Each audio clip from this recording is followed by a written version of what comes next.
చిక్కుడు లాంటి కొన్ని కూరగాయలను వలిచినప్పుడు లోపల పొడవైన ఆకుపచ్చ పురుగులు కనిపిస్తాయి. అవి అక్కడికి ఎలా వెళ్తాయి?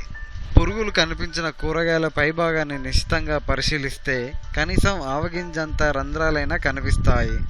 అలా ఏమాత్రం రంధ్రాలు లేని కూరగాయలు, పండ్లల్లో పురుగులు ఉండవనే చెప్పవచ్చు. ఈ పురుగులు బయట నుంచి లోపలికి ఈ మధ్య వెళ్ళినవి కావు.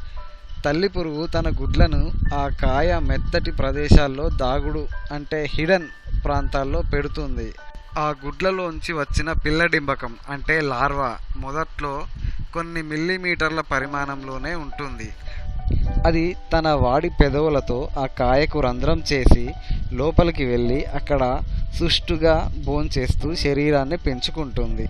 ఆ చిన్న దారిలోంచి తన శ్వాసకు కావలసిన గాలి అందుతోంది.